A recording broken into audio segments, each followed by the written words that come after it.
1815. It's got a different engine in it, and that's the multi-vibrator.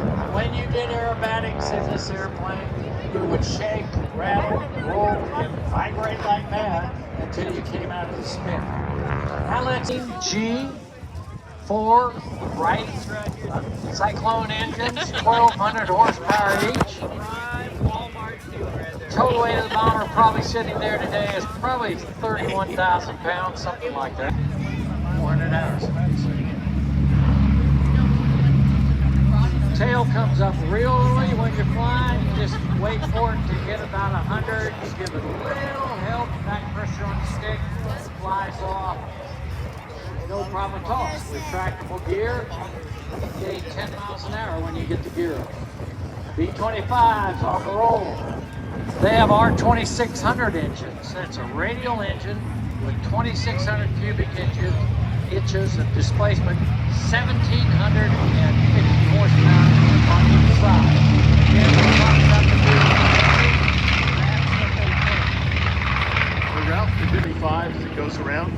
The lead aircraft out front, Ralph talked to you about, was the B-17, and that is here courtesy of our friend. But these bombers would find their way home full of holes, and maintainers would put them back together. The B-17 was the initial workhorse in Europe, and then the B-24 came later.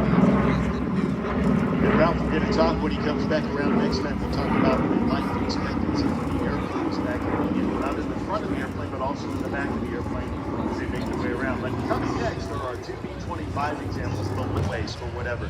The early days of the war over Europe, our airplanes were flying out of Europe, just like you said. They would get to a point where our fighters didn't have the ability to escort them all the way deep into Germany. The German fighters knew that. They would count on them, and our losses were incredibly high. There are stories with every bomb group. The mission requirement to rotate home to join up with another. Right, this is the very historic That's All Brother from the Syntex wing of the Commemorative Air Force.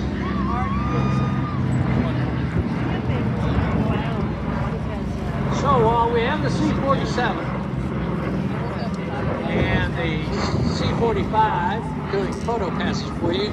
I was asked how many people. Dirt and straw, and they weren't quite as pretty as this one. Not even close. But the purpose of those were instant identification.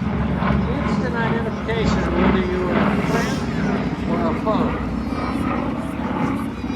You know, You didn't have invasion strikes, you were going to get shot at by. Yeah, absolutely. That Again, a strafing run, and the other aircraft have got a strafing run. It's really pretty simple when you go down to the Warbird ramp and look. Notice the Devil Dog has 8 forward.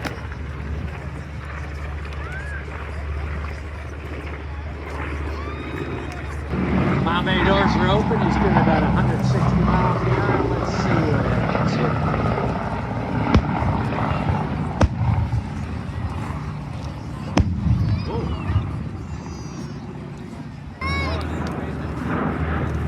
As I said, 1,200 horsepower engine.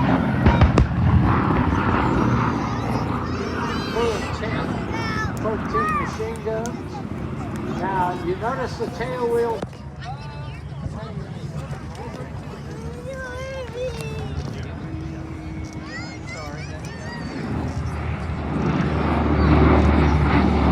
Folks, this is the last bomb pass for the B-17. Get your cameras out. They'll be coming by and doing 2 photo passes. driving.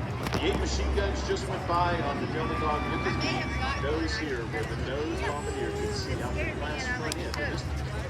It has the standard B-25 glass nose, so the bombardier could actually use his console. Later versions of the PBJ actually had a gun sight for the gun.